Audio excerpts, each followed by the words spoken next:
Oh, don't you fucking start! I don't work all goddamn day to come home to this bullshit!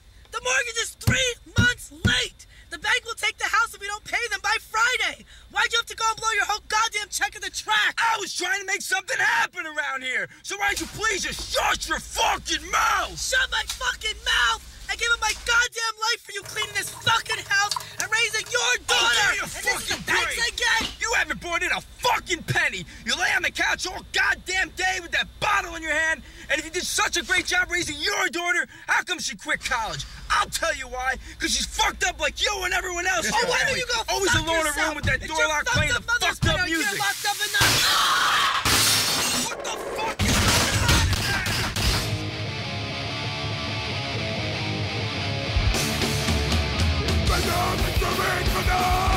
When I'm on all your face, I'm the only one. Maybe when I'm done it, things have to come out. That's how I feel. See the dreading knocked down. 1999. Prison, sunshine. Ain't fucking shit. Really close is what you got. Getting up and down. It's not your only reaction. You got no war. Sucker punch and you're not shot. Debe ser una cosa. Te olvidando, tu cara por el sosa. Déjame si tienes por atrás. Te cago encima, como te hice antes.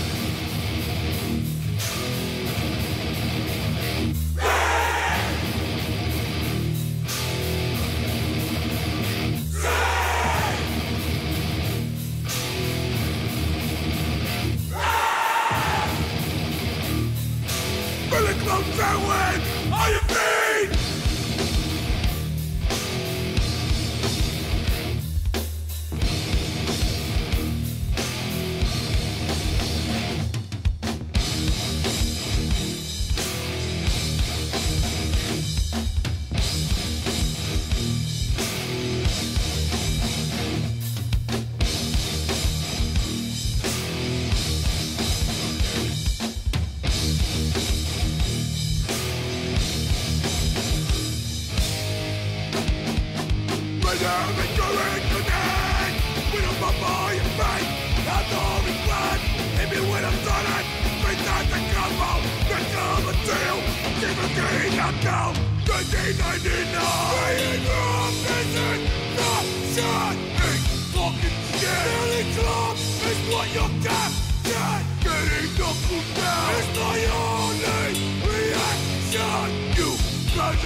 There's nothing I'd rather be doing than being on stage with these dudes, because to me, like, that half hour, 40 minutes that we're on stage, there's nothing like it. I have to sacrifice everything. Everything. The money I make, the time, my free time, anything. Everything has to go toward doing this. But that's what I want to do. If you look at the shows that are happening in Manhattan, for the most part, it's not really hardcore. You know, there's a lot of bands that have busted their ass for years, like Billy Club, like EGH, that can't even get on a show in the city. Like, they gotta beg and plead. And that sucks, because you're shortchanging a lot of good bands, you're shortchanging a lot of kids who will be exposed to good bands, and you're shortchanging yourself, because it's not like we're not gonna make money for the dude anyway. So what is it, except maybe a personal thing? One of the funny stories had to do with our old bass player, Stevens, was in the band. And we were all drunk as hell at the lowdown, and Martin knocked Stevens over his bass amp. In the middle of us doing Peter Wilson, the last song of the set, in the middle of the set, he knocks him clear over his amp, and out of the corner of my eye, like, I just noticed that Matt's gone at first, and I look and realize Matt's climbing back over his amp, all pissed off, his hair's all crazy, and he's just got this look on his face, and he was this little metalhead kid, and he's just like, yo, you know, what the fuck just happened? Picks up his amp. And ends up, while still sitting down, first throws his bass at Martin, who jumps over and it's like, blah, blah, blah, but we're still playing. Yeah, I'm still playing. I'm looking at Glenn laughing. Now he tosses the bass, then picks up his amp. This little dude is like, then just throws it. You just hear gong, gong, gong, gong, gong. The amp go flying past him. He runs across stage, grabs fucking Stevens by the neck. He's got him yoked up against the fucking they glass. Next thing I hear, fall over. Lyrically, the most recent song that we did, well, between me and Tony, was chin music. I didn't understand the whole concept of chin music, but when he just said, instead of feeling it here, you're gonna feel it right here. I mean, you know, that just happens to, you know, it comes from shit that you go through, you know, like, my father passed, and me and him were real close, and I was fucked up for a long time, and we had to write something because he was feeling the same way. And when we wrote it, it came out even better than we thought it would, and Yep. you know, I would have to agree that that's probably, of our newest songs, probably my favorite, but it also has a lot more personal meaning to me. I grew up in the projects, and it was all black people, and everybody listened to rap. I was the only Spanish, non-English kid fucking... Yeah, yo, I don't know how you That's- walked around in the Bronx. Yeah, this wearing dude this is from the shit right projects talking Satan, kid. You know, look, That's death my high code school up to that jacket, crosses. here. Yo, that's going in the Hard Rock This Cafe dude- one day. Hell yeah, man. Got the nice heart pin that says "fuck off." Yeah, I can't even imagine. And the Slayer, of course. You know? Walking around This the dude is from the South Bronx, Willis Ave.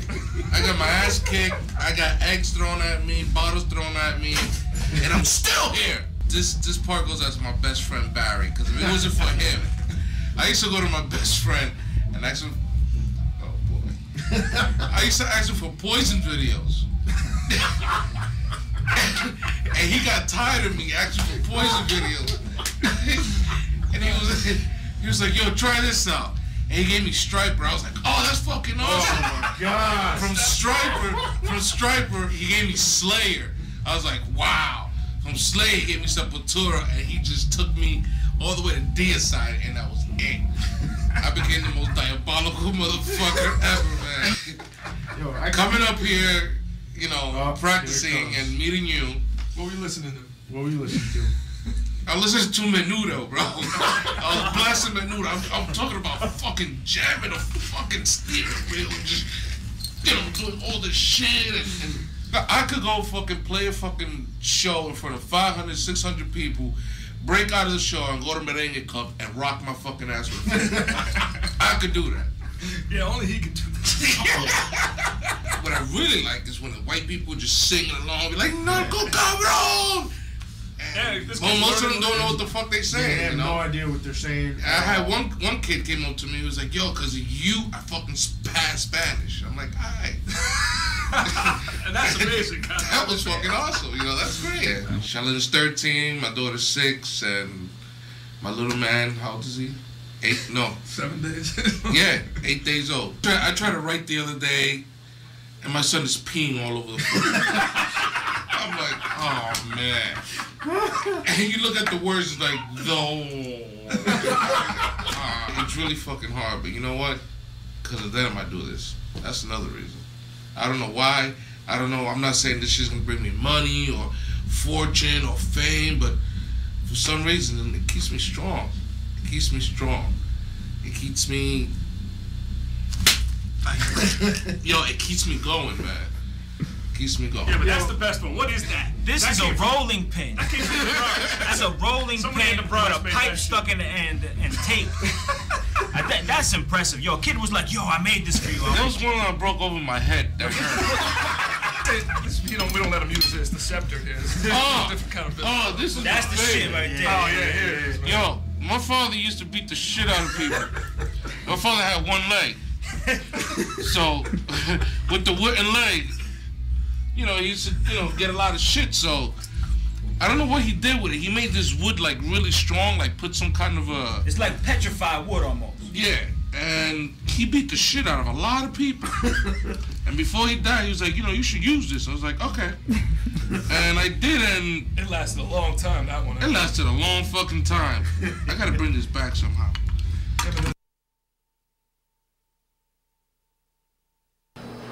Art is an expression of my life. I started drawing artwork when I was in elementary school. I always drew on everything, on the street, on the walls, textbooks, school desk, everything. One day, my teacher called my mom into the school. You know why? All my textbooks were filled with graffiti. When I was in junior high, my friend gave me a tape.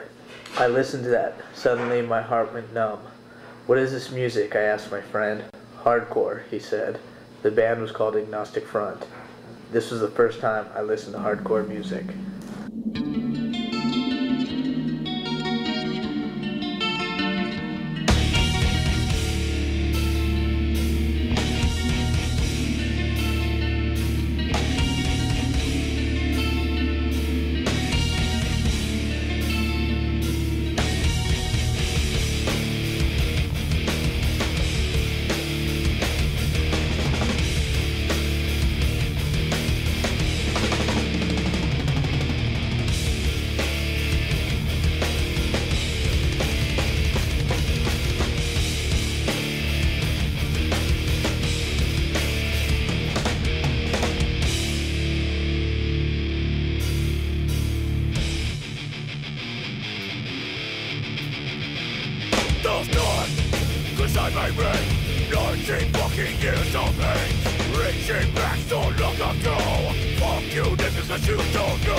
Yeah, drawing to me brings me to another spot, another platform, another level, you know, it takes me away.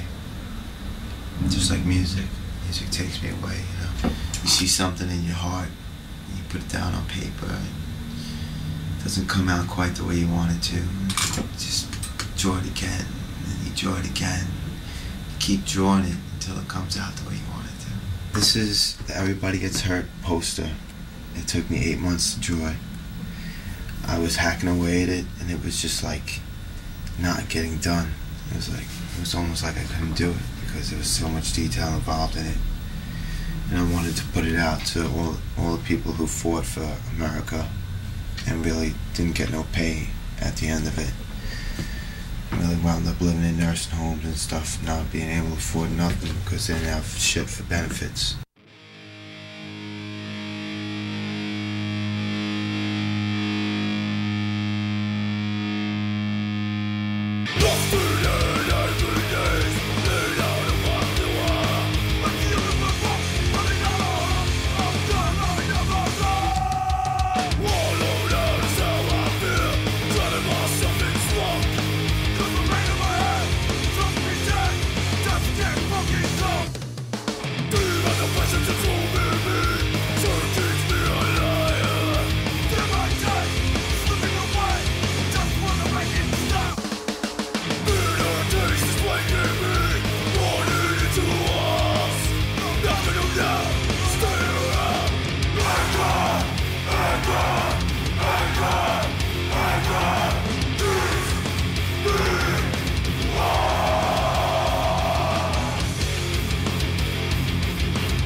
Children of what's all engaged.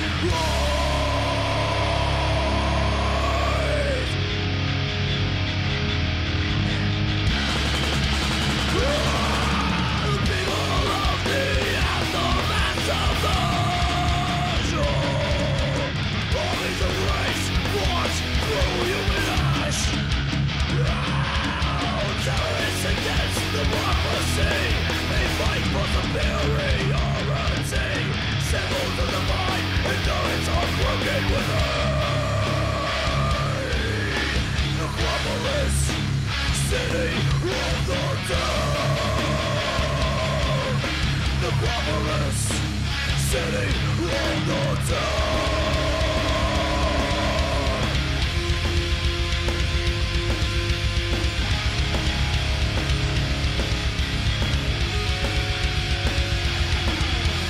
Deadly irons begin to breed. Radiation's fixing the air with green protest. Human mutation. The bio-war has just begun. Join armies of different creed. Fight the superiority. Jesus is no longer with us. In the city filled with hate. The glamorous city of the town.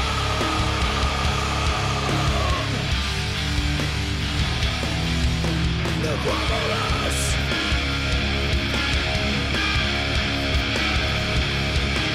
city of the town.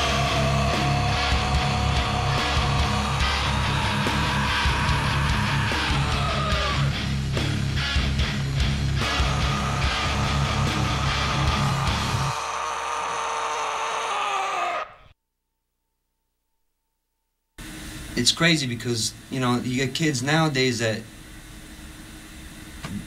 don't understand that this scene was built on diversity and unity and like I said, like open-minded attitude. As long as you went in there with good intentions and not to hurt the scene, there to listen to good music, you know, make friends, chill, do whatever, drink, not drink, smoke weed, not smoke weed, whatever. It's all, we were all there for the same reason. Like I said, just to get away from mainstream society and the people that didn't understand where we were coming from. Mainstream establishments like MTV or big radio, you know, they came in, they took it apart and they exploited the shit out of it, and they made it into something that it wasn't. Fashion magazines started rocking these styles from, you know, for these kids that were picked on and abused all through high school because they were into that shit, you know what I mean? But the reason why it affected the hardcore scene to me is because there was a whole new generation of kids coming up at that point.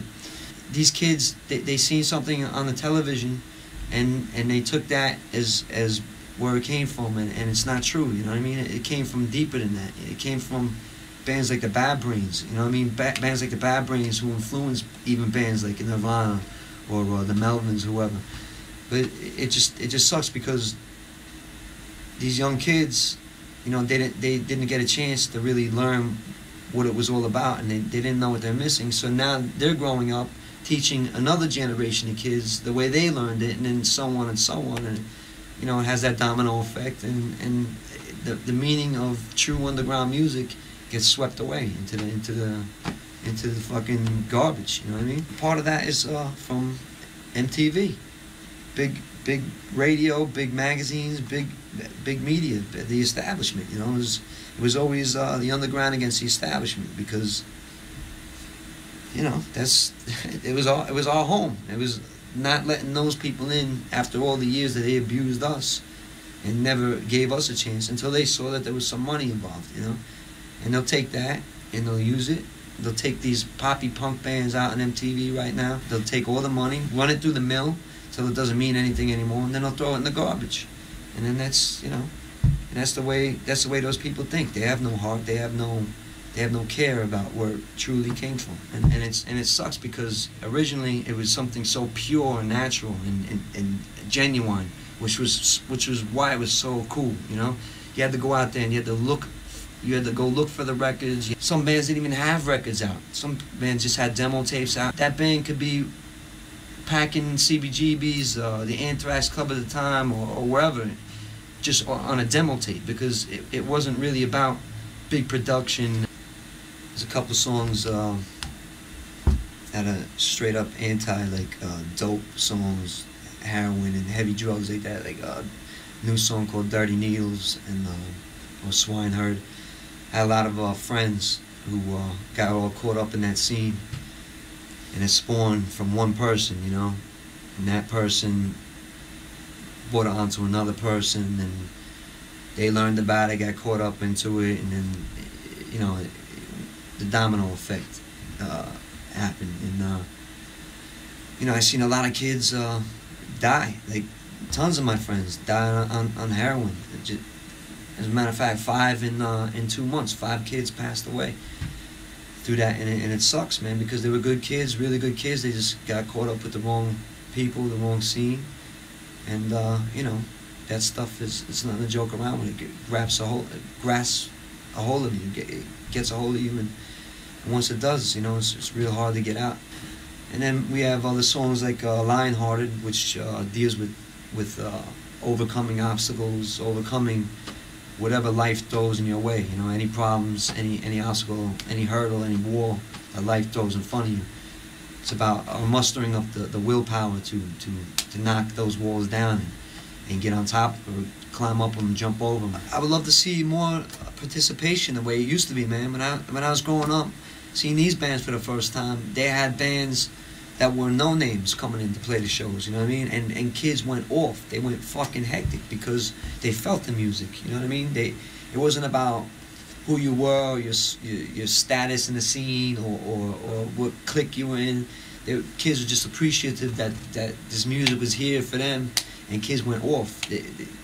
Stage diving, the pits in the middle of the floor, not big open circles right in front of the stage where you can't dive off anymore these days. You know, it was insane, man. You know, walls of death, kids chicken fight and everything. I would love to see that happen again. You know, you really don't anymore because these stupid cliques going around. Kids segregating themselves from this style and that style and this style. You know, it's one family, man. It's one scene.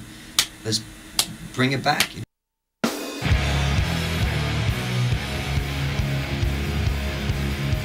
Studio started about 2 years ago with partners of me, Matt Henderson from Madball, and Mike DeJohn from Crown of Thorns. We have a 24-track analog and a whole Pro Tools setup. The analog's just warmer sounding. That's why we track to the analog sound, and it gets like the natural warmth in the beginning. Then when you're done with the Pro Tools, that tape compression and stuff is already there. And then what dumping the Pro Tools is you could just do like way more with editing and stuff like that. We all like playing bands. We try to keep it, you know, down to a budget where anyone could come in and record if it's an album or like a demo. The band will come in, we'll set up the kit, you know, I'll like tune the drums, usually like lay down drums or drums and bass first, then go over and kind of build it, like that's the foundation, and build it up from there. Guitars next, vocals, backing vocals and mix. You should definitely buy all new drum heads for your kit, and probably the biggest money saver is getting your instruments set up. That just kind of makes sure they're like in tune, like all over the neck. Like I have so many bands that kind of come in and they'll like record, we'll do all the bass tracks. It's actually happened like a couple times, and then the bass was out of tune, like up higher in the neck, and then when we went to overdub everything else, like it just didn't mesh. We had to like get the bass set up and like redo stuff. This is Leroy. He's one of the partners here at Atomic.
settles, we're left with one mission, defending the family's name. We planted our flag years ago and staked our claim.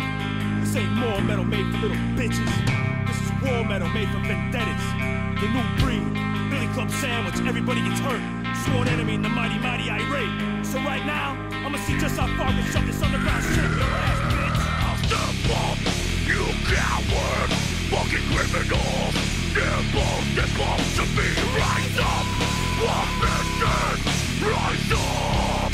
Defend the family, step up. You coward, fucking criminals. They're supposed to be rise up. One mission, rise up. Defend the family. We will not be broken by your bunch of fucking hypocrites. Why not be with you full time using my name on your own damn game is a damn shame. Your music can make me sick. You sound like some faggot skank in a bullshit. You think you can fuck with me? I'll beat you, music with this musically.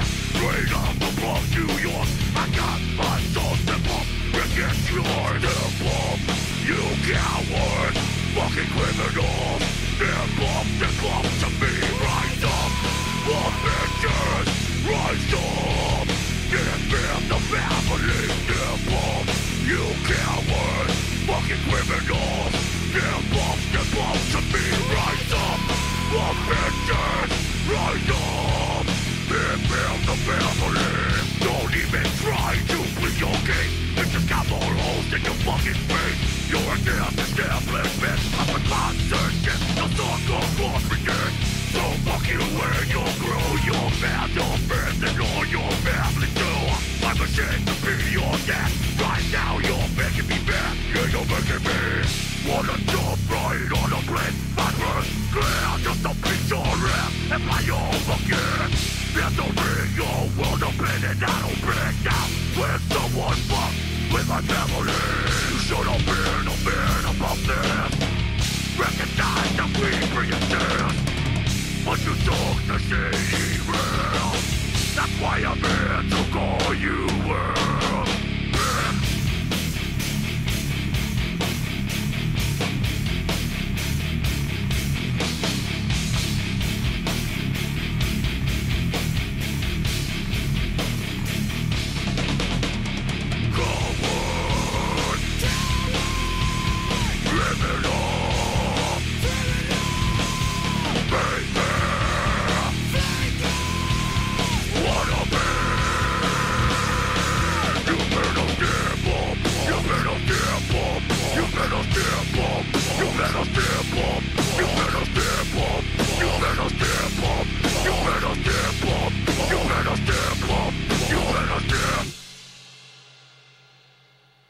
You know, there's a band on the West Coast that calls themselves Irate, or I-R-A-T-E. It's got the periods in between, and it stands for Infinite Rebellion Against the Establishment.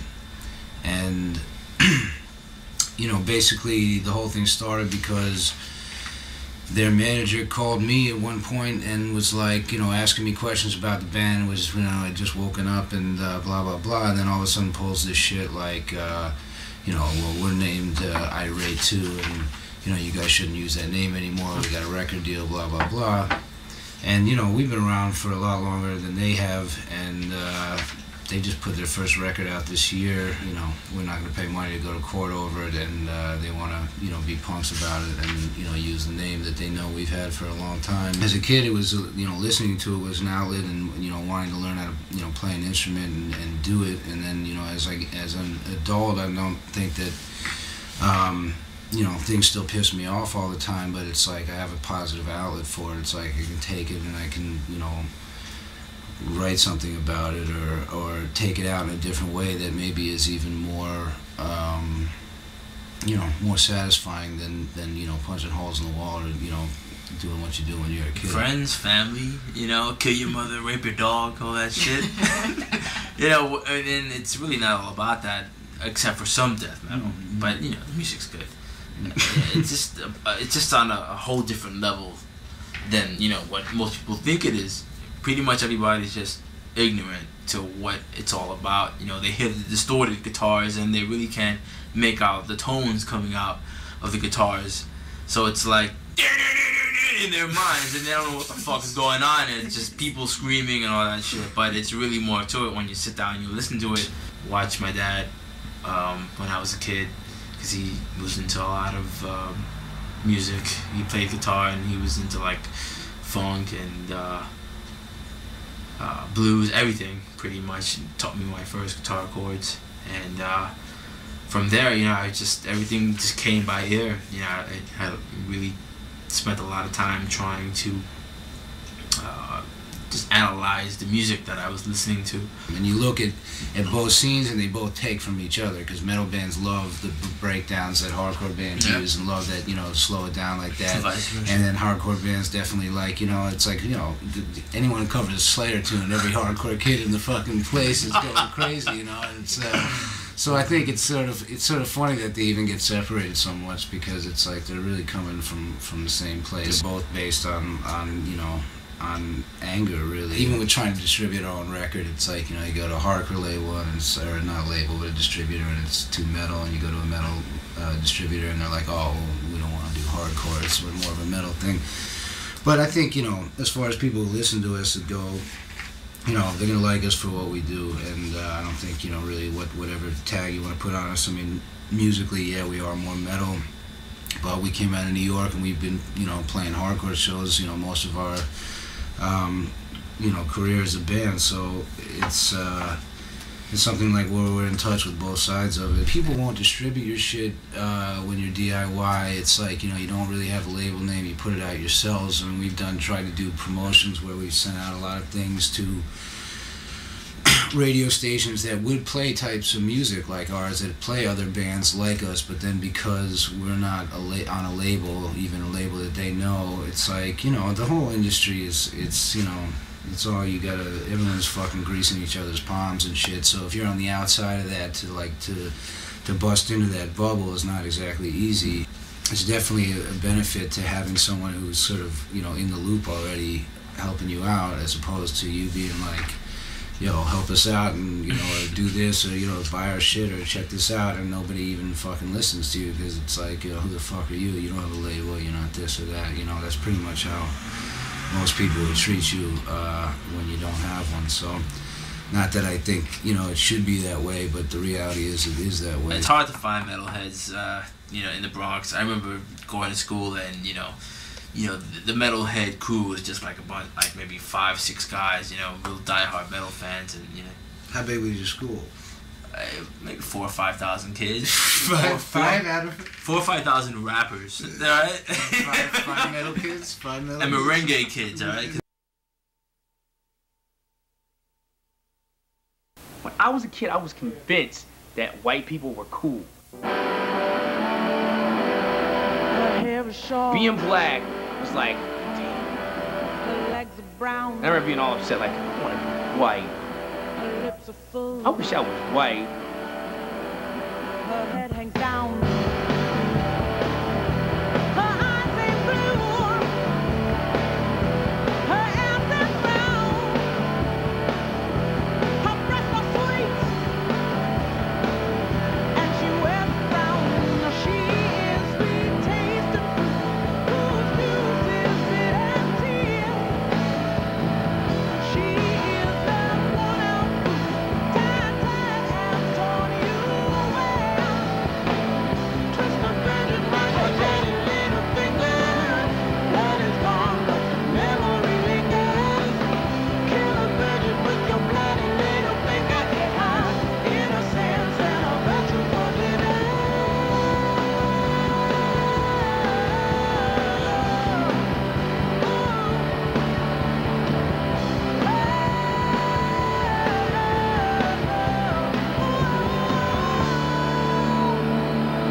It's funny, you know, being older and looking at the way the punk scene works versus the way that regular society works. The people involved in it are reflections of the culture that they're trying to get away from. So, I mean, there's still sexism, there's still homophobia, there's still racism, and things like, you know, racism isn't going to be addressed unless the people of color are very vocal about it.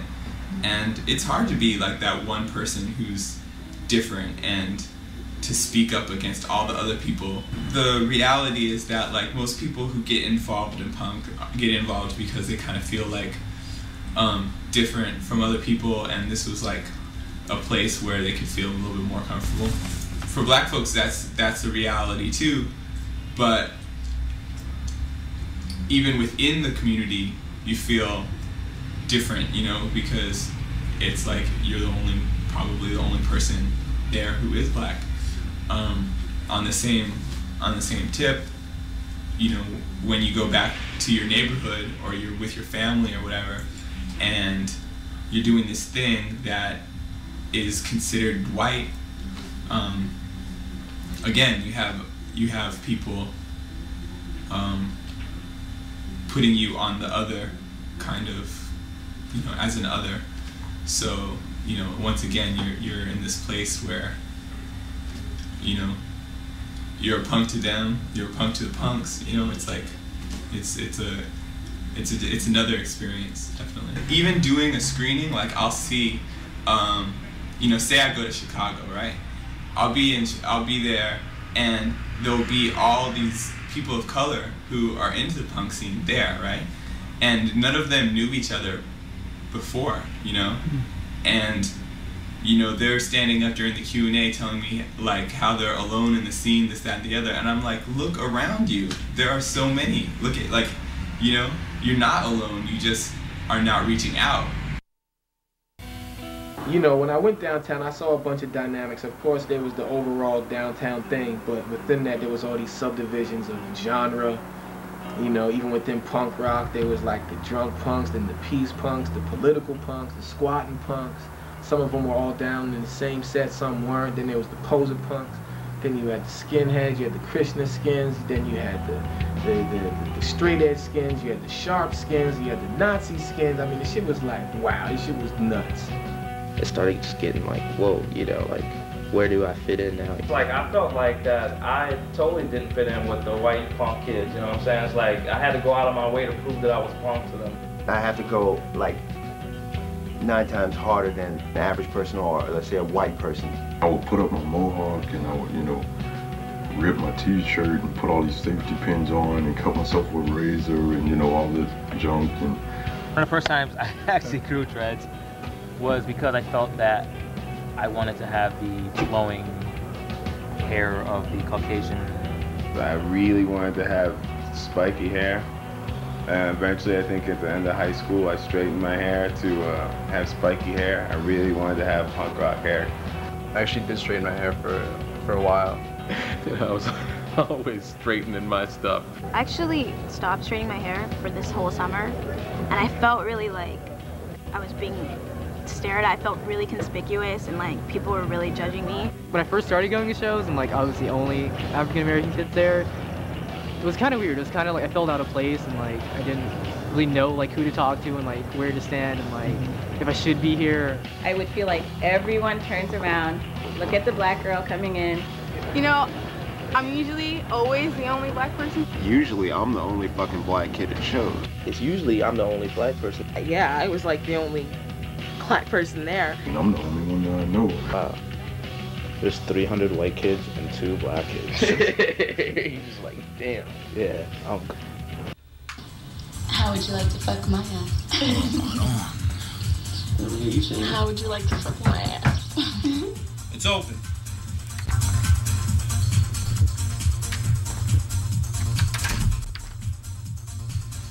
Hi, I'm supposed to start the waitressing job today. I don't know. You know, you might want to consider wearing some tighter clothes, some short skirts. Customers will tip better.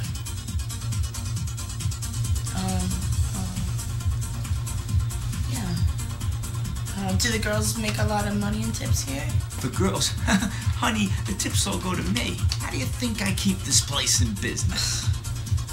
But that's not fair. I mean, I'm not if you don't trying like to... it, you can leave. There's plenty of girls who need jobs. That's fucked up. Whoa, take it easy. You need to relax. No thanks, I'm not into that. Listen, honey, most girls will fuck for a line of shit. Now, we're gonna have a little fun or what? Alright. I'll have some fun. You go first. Okay, baby.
I'm so excited to look out at all you guys and see fucking hardcore kids and punk rock kids, metal kids, and whatever other subgenre you want to classify yourself into in this room.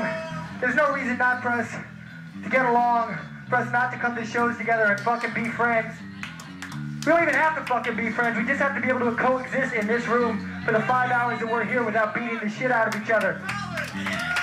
I just don't understand the point in us taking cheap shots at each other when we're all trying to get away from the same thing.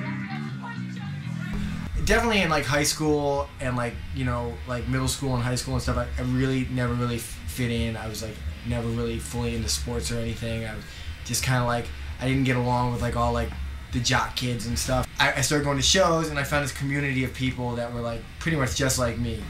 It carries you through all those years where if you didn't have it, you'd probably be like pretty lonely and pretty much just a loner and just kind of hanging out to yourself until you know, put on a trench coat and walk into school and shoot half the school up. But yeah, it definitely kept me sane, keeps me sane, like music in general. Now it's like the kids who come who don't fit in, like they're made to feel just like as if they were in like high school, as if they're walking down the halls and getting picked on by like the football team guys. And that's because hardcore and punk has become so mainstream that you can be the captain of the football team or you can be the popular guy in the band in your high school who comes into this scene and then carries with him or her all the stuff that they would have left back in high school had they not discovered music. They still pick on people for what they look like. They still, you know, give people a hard time for what they listen to or what they believe.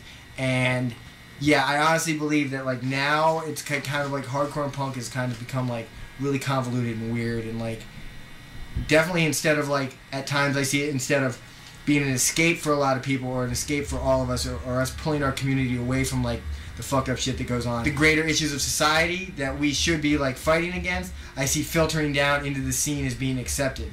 You know, I see kids getting picked on. I see little kids coming to shows and being made to feel uncomfortable, being made to stand in the back. I see girls coming to shows, you know, strictly to pick up the boys and not to be a part of the scene, not to stand up front, or to be made to, that they have to feel that they have to stand in the back, you know, and that's all bullshit that, like, as far as I'm concerned, when I first got into it, and for years and years, was all things that we didn't really stand for, which made us a little different, and, you know, not necessarily better, but just different than what was going on in the rest of the world. I'm a firm believer in everyone has to, like, find their own path in this world. You know, I've had really good friends that were straight edge that stopped being straight edge. I've had band members that were straight edge that stopped being straight edge, and I just realized a long time ago that getting caught up in like that label is like a really unhealthy way to live, because you're just going to wind up being disappointed more often than not by what people do. So I kind of took straight edge as just a choice that I felt was like really like the right thing to do for my life. And then just, you know, decided I'm not going to write songs about it. I'm not going to talk about it on stage. I'm not going to run around X'd up at shows. You know, it's like a lot of people are just like think that it's like I'm just like a grumpy guy who like bitches about the internet every time we play. But it's like, you know, it's like I've just never in my life seen a medium with so much potential that's just exploited in completely the wrong direction. Like, it's just such a place where like people now sit and they bitch and they talk shit, yet they don't talk about music, they don't talk about shows, they don't, you know, it's like there's more time spent thinking up your witty post on the message boards than actually going out to the shows. If kids expended 1/4 the energy they must expend scouring the internet for gossip and put it back into the scene, I think the scene would be a lot stronger. There would be a lot less drama. All the internet serves to do these days is totally cause drama in the scene and totally give like really weak-willed people who have no ability to speak their mind in public a forum where they can hide behind a name and sit in a dark room and like have their little rants and not suffer any repercussions and not suffer any dialogue with the people they're talking shit on. And it's like I think it is the absolute worst thing to ever happen to punk rock and hardcore. The advent of like the message board culture. What happened to people coming together at shows and talking about the last awesome record they bought, or how good the last band was? Or when did you ever see a show where like everyone showed up and checked out like the first handful of bands that were on the bill? Like it never happens anymore. It never, everyone is too caught up in like everything else other than like the shows and the music and the people who are like, you know, trying really hard to like keep things going.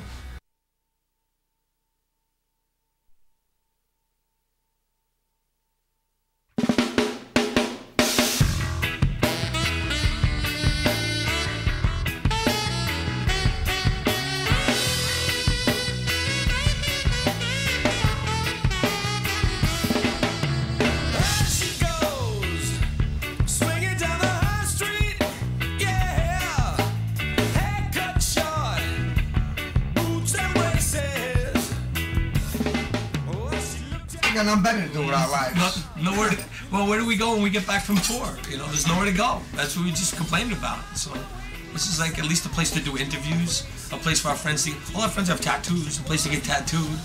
You know, why are we gonna send business to all these other people that show us no respect? When we have our own friends that tattoo, we can put them in our own room, all hang out, eat pizza, drink beer, smoke weed. No, we sell records. It's the only place you can find obscure like bands from hardcore bands from Europe and Japan. Frankie is a friend of mine from many years ago. He comes from Ohio and he tattooed on St. Mark's Place for a long time for Jonathan Shaw. And he came to us a long time ago, and then so did his good friend Elvis, also tattooed on St. Mark's.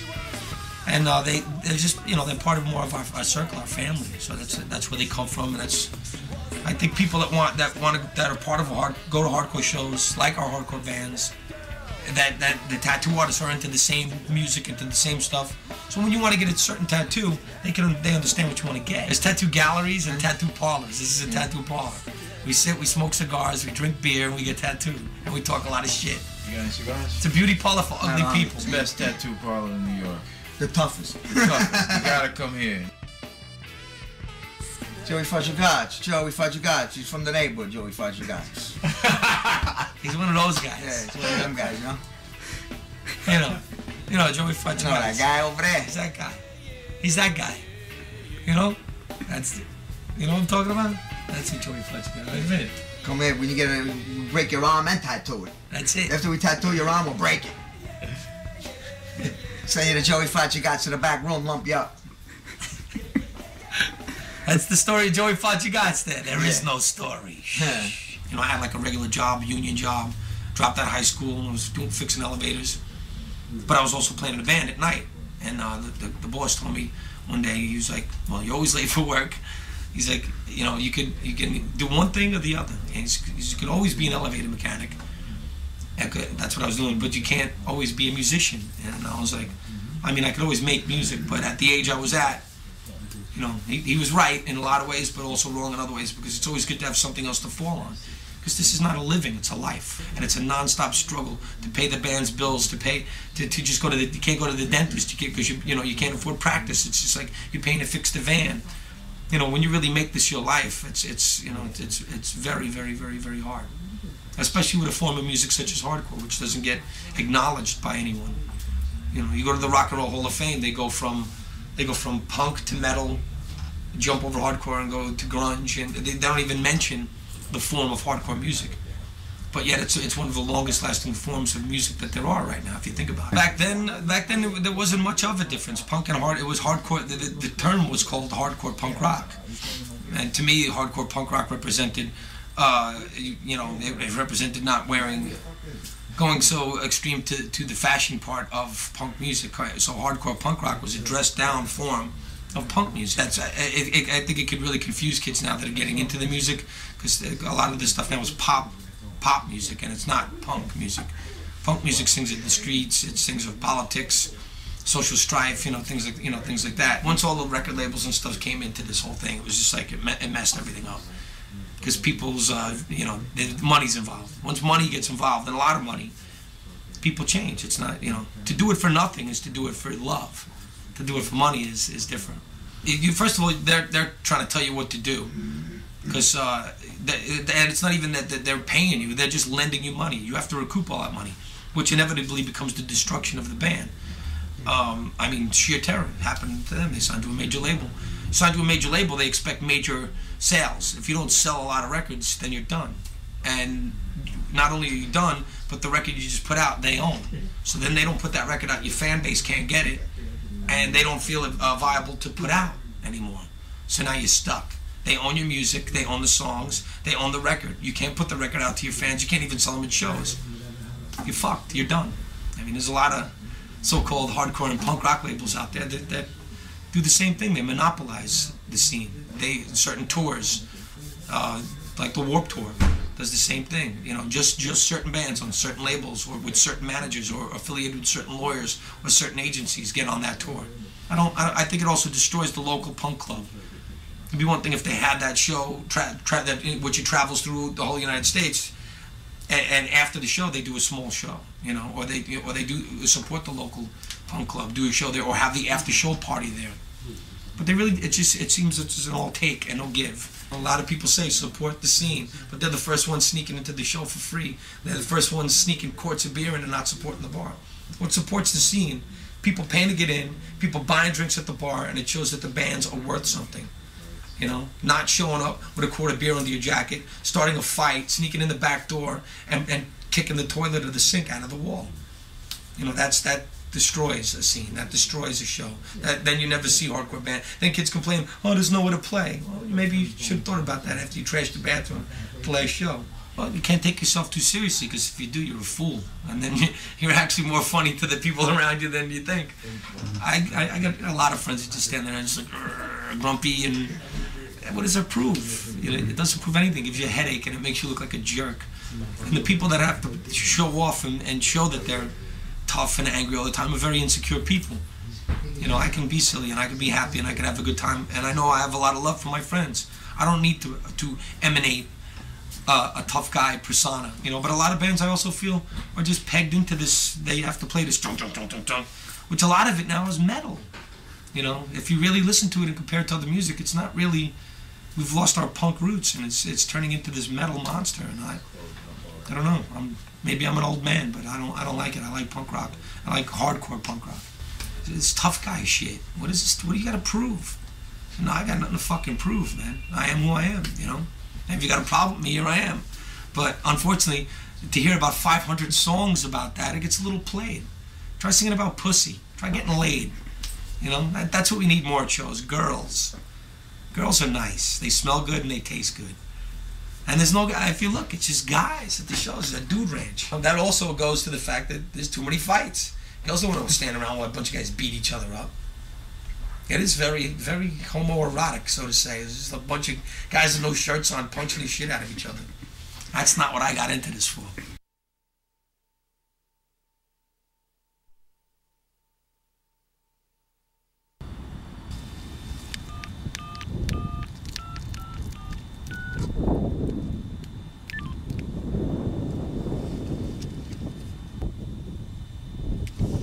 Hi, Mom. Yeah, it's me.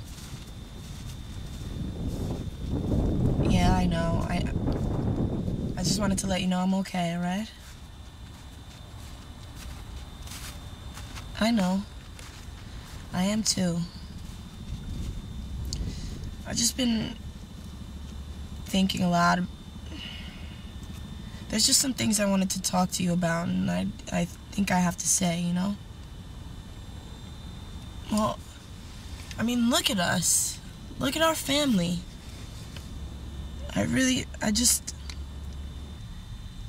Everything that's going on has really been bringing me down, and I really don't want to let it bring me down anymore. I just can't take it sometimes, you know, the fighting and screaming, arguing over money. You talk about me like I'm not even there sometimes, you know, right in front of my face. And I know you don't mean to. I know you don't want to, but it's really rough. And the drinking, yeah, Dad's got to cut that out, you know? So I think that has a lot to do with it. It's just, you know, I love you. I love Dad, and it's just, life is just too short to keep living like this and fighting like this. I just want to let you know that even though we fight and I disappear every once in a while, I just have to think. And I love you, and I'll do anything to help us get out of this. 'Cause this is really getting out of hand, you know, Mom? And I'll do anything I can to help you. Help us. We have to work this out, and I know we can.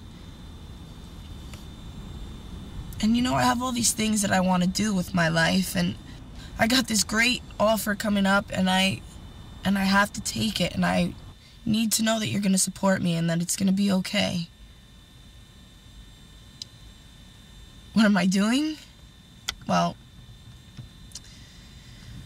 for the next couple months, I'm going to go away, and I'm going to go to Japan and play in Japan with my band. I want you to be happy for me, and I want to be happy to go. It's something that I've always wanted to do, and I hope you understand that. Yeah. I love you too. I'll see you later. Bye. Winter time in 1989. My doctor won't help, my feet are frozen to the bone. You crawled down Avenue Way, the toughest girl that day. You smoked sweet metal grunts and threw me in the trunk. Well, I'm not dumb, you showed me things. Shook the dust off, missed the rings. Dropped me off to meet the band. Pressed the keys inside my head, said, hey, hey, freaky clown, call me up, we'll put one down. Don't tell me you're past your prime. Girl, you know it's party time. You got the toughest shell. I wonder if you're doing well. Cross the bridge and into town away. Every night you took me for a ride.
Not for nothing. Richie A. Pangers, if you jumped at me, I'd run for the hills.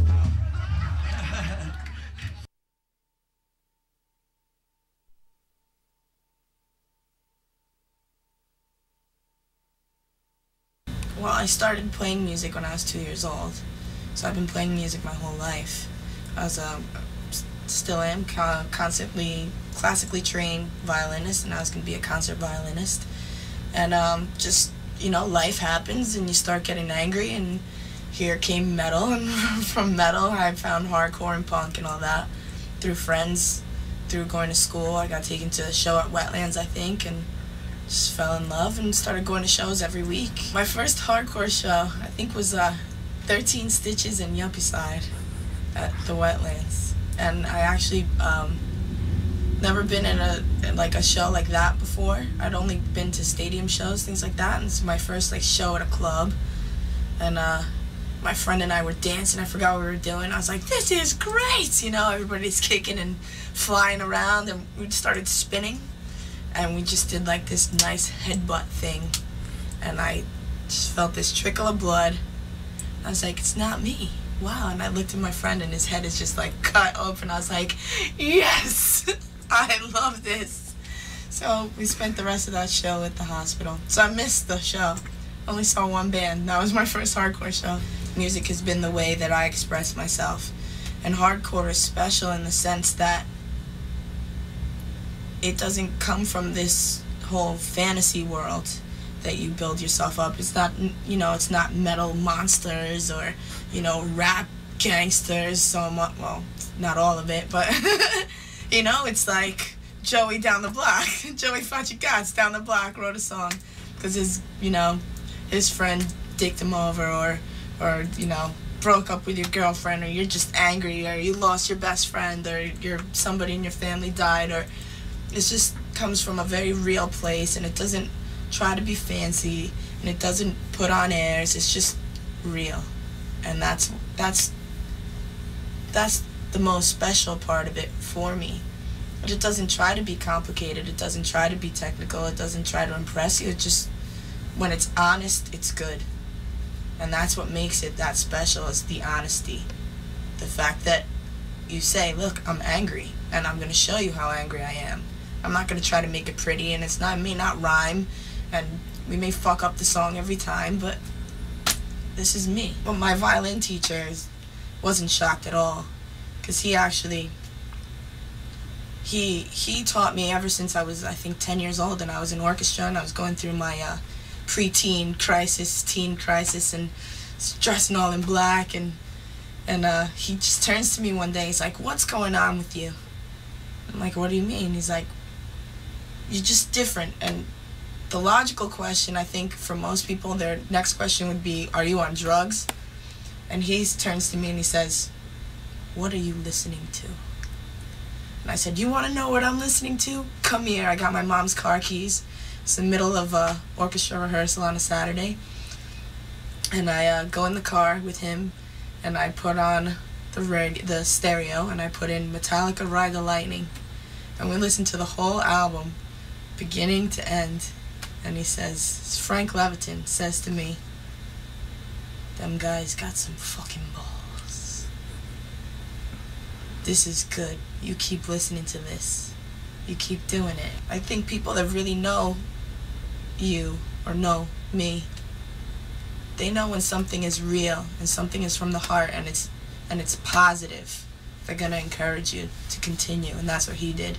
He said, I don't care what you're doing, just as long as it's positive and it's honest. Don't let go of it. This is good. It's just a different form of release. Mozart is one day, and you know, Killing Time is another day. Sheer Terror is another day. But it's all the same. It all comes from the same place. I think we as a culture, we're not trained. Girls aren't really trained to think like, I'm angry, let me show it. Let me pick up a guitar and do it. Or let me get some drums and do it. We're just taught to cope in different ways. It's hard for me to speak about this so much too, because of my musical background. That's the only logical choice for me. But I think people maybe romanticize too much about being in a band. They think like these guys have all these lessons and all that. Everybody I know, one day they woke up and they said, I'm gonna play guitar, and they went to the store and they got a guitar. They didn't know how many strings were on it. They didn't know how to tune it. They just said, you know, that band is cool. I want to be like them. Let me get something and just do it. And I think once more girls start coming out and seeing other girls do it, they can go, wow, I could do this too. And not be so scared about, you know, what will the boys think? What will my friends think? What, you know, guys don't want a girl that's too aggressive. Guys don't want, you know, look at you, that's not pretty. That's not, but I mean, if you go to hardcore shows, you're seeing more and more girls dancing, more and more girls going off as hard as the guys, sweating and fighting and all the good stuff and the bad stuff of it. And sooner or later, I think it's going to get more and more comfortable and more accepted for girls to be a part of it as far as playing is concerned. Because not to be intimidated by them. Because that's a lot of it too, is like putting people that are in other bands higher up or someplace else. We're all in this together.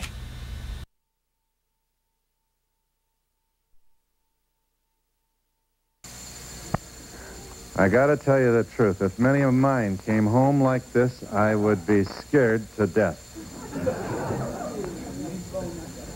I'd throw them out of the house. Are you mad at your folks? Is that what this is about? The world is a crock. Everybody's chasing phony values, and this is your statement. I have a 7-year-old son that would be scared to death if she was his baby. I don't consider her a kid anymore. My gosh, and you're 20 years old.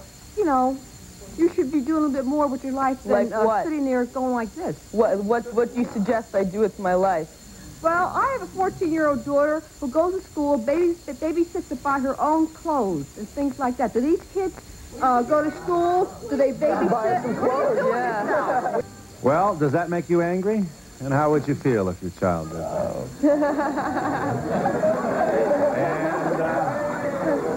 I think there's a lot of boredom out there. And if we build activity centers for you, you'll laugh at us. You won't even go. 7 to 11 is where you want to stand around.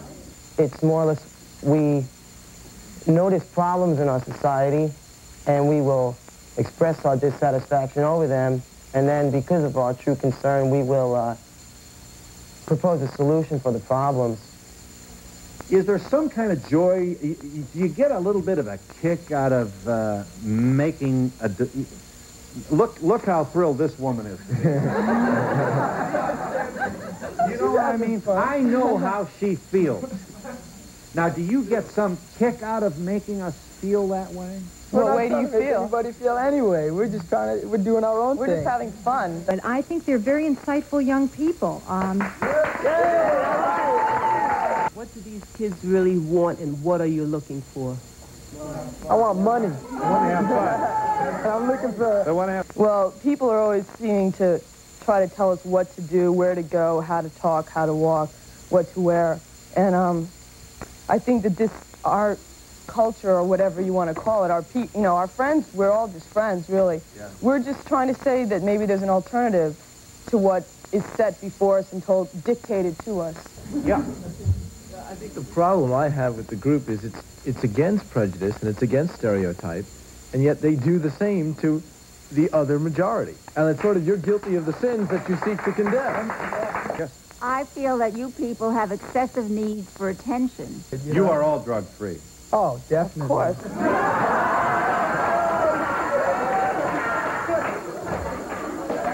Now, okay, the laughter suggests that they don't believe you. Oh, of course they do. Don't you believe me? Us, right? Jimmy is from Queens. You're the lead singer in the Heart. Queens. You're a leader in the group Murphy's Law. I'm not leader. I'm just a singer. You're just a singer. Yeah, the rest of the guys are over there. Yeah. Uncle Alan Petey. What does this say? Michelle! That's what it says, antisocial. Yeah, and it's a tattoo. Yeah. On your body for life. Yep.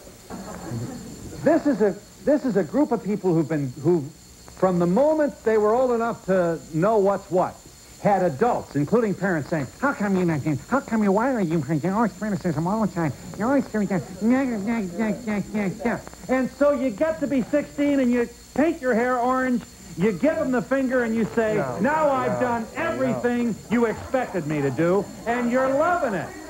And am I close? No. Toppling, smashing, the statues go crashing, and all your ancient ideals, your morals we question. Put them to testing, rules broken you thought were of steel. The greatest thing I see about hardcore scene today, well, actually before, it was very independent. People put on their own shows. Kids up in Albany, New York, kids in Rhode Island, kids in New York, put on their own shows at their own risk. People put out their own magazines. Bands put out their own records. It's like an entrepreneurial feature to this thing. Yeah. It's a great thing, and there's no big business to interrupt it until recently. What happened recently? Recently, I'm not saying if it's good or bad, but bigger record labels move in, big business at shows,